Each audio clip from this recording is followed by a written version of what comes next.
Hola, ¿qué tal? Un cordial saludo. Mi nombre es Xavier Antonio Terán Batista. Soy de Cartagena de Indias. Estudié matemática pura en la Universidad de Cartagena. Actualmente me desempeño como docente en una universidad de Bogotá. Tengo formación pedagógica para la educación superior y mis intereses de investigación son en educación matemática, particularmente en gamificación y en el aprendizaje basado en juegos, Game-Based Learning por sus siglas en inglés. En cuanto al microdiseño del curso se refiere, se desarrolló para la asignatura lógica matemática, teniendo en cuenta la carrera licenciatura en matemáticas.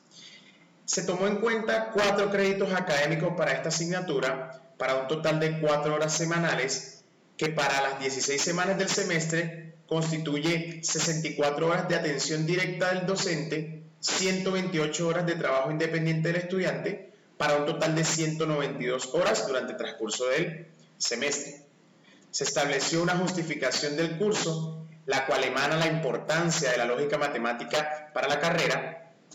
Posteriormente, se diseñaron unas competencias específicas por desarrollar de acuerdo a la lógica matemática y se establecieron los resultados de aprendizaje del curso.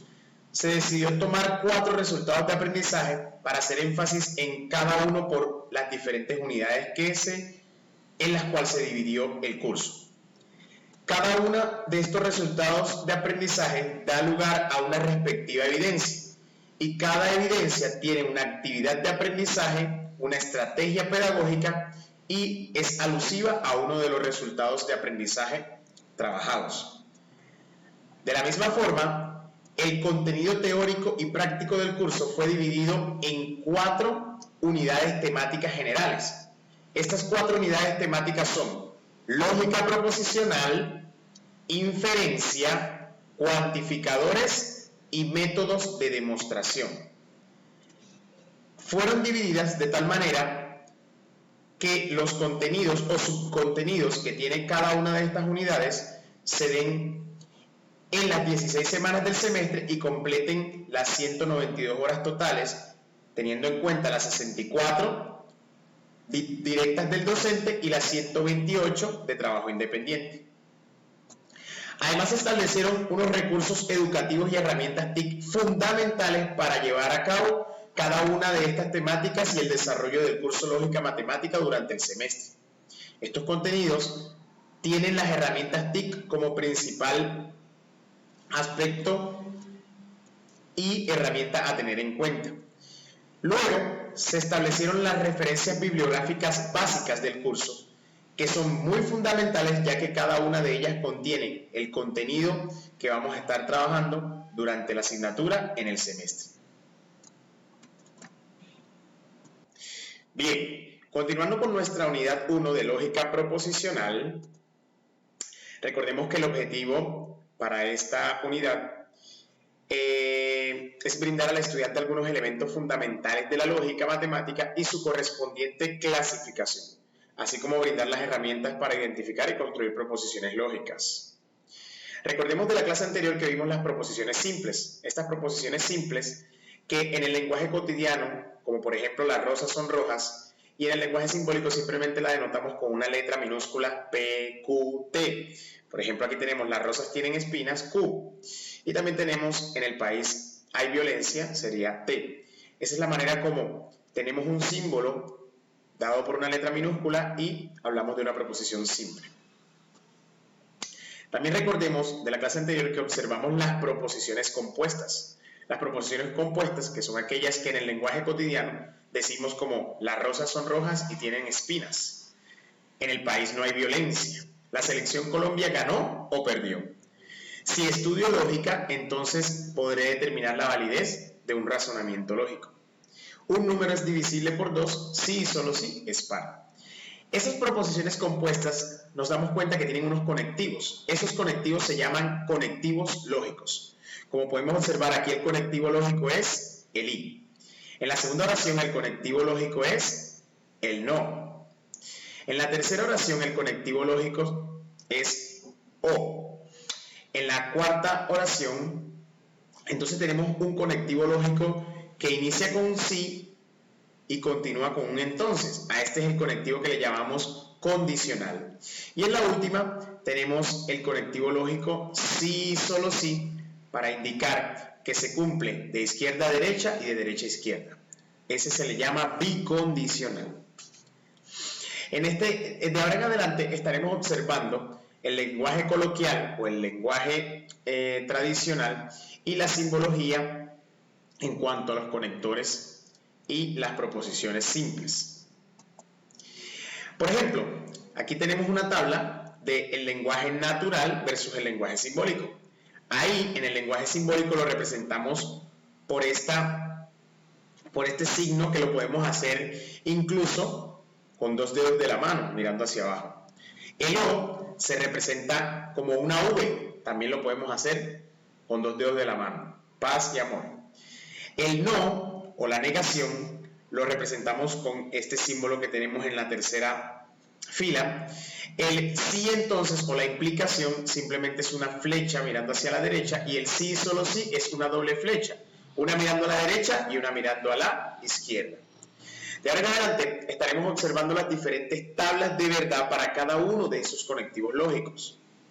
Pero antes mencionarles lo siguiente. Algunos ejemplos de proposiciones compuestas escritas de manera simbólica. Las rosas son rojas y tienen espinas. Entonces, por ejemplo, P, yo podría decir que es las rosas son rojas. Y en este caso Q sería las rosas tienen espinas. Entonces, para hablar de las rosas son rojas y tienen espinas, simplemente en el lenguaje simbólico sería P y Q. De la misma manera podría decir que R es la selección Colombia ganó.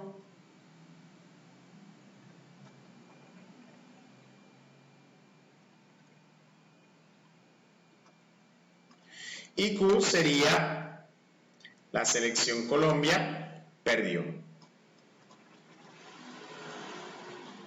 Miren que no hacemos mezcla del sujeto, sino que establecemos la oración compuesta con el predicado, como acostumbramos a hacerlo en nuestro lenguaje coloquial. Entonces, el símbolo para decir la selección Colombia ganó o perdió, entonces en este caso sería ROS.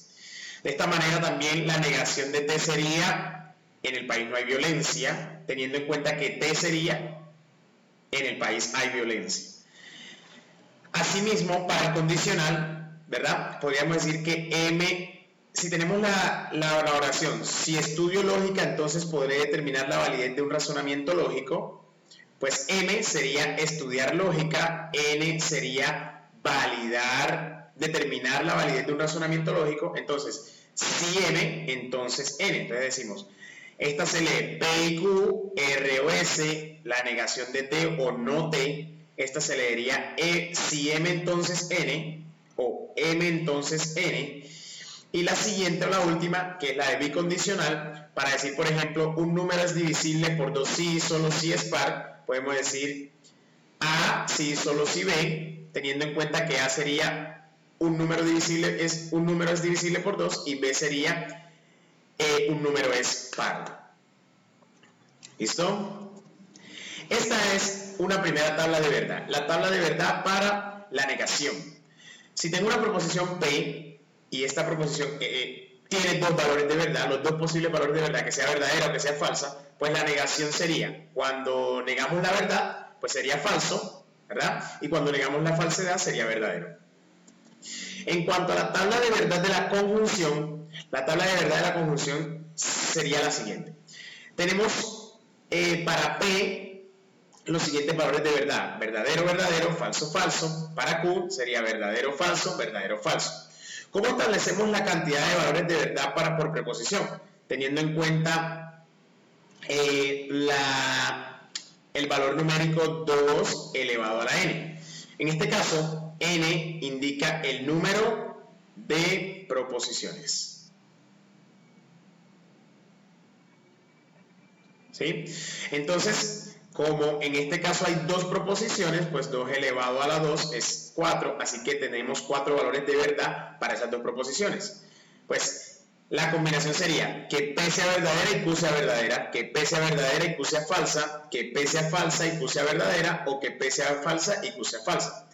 Entonces, para la conjunción nos damos cuenta que ella únicamente va a ser verdadera cuando ambos, el antecedente y el consecuente, teniendo en cuenta que P es antecedente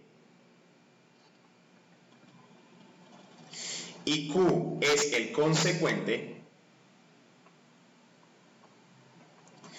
la conjunción va a ser verdadera única y exclusivamente cuando ambos son verdaderos. De lo contrario, siempre la conjunción va a ser falso. Es decir, si el antecedente es verdadero y el consecuente es falso, pues va a ser falso. Si se da lo contrario, también va a ser falso. Y si ambos son falsos, pues va a ser falso.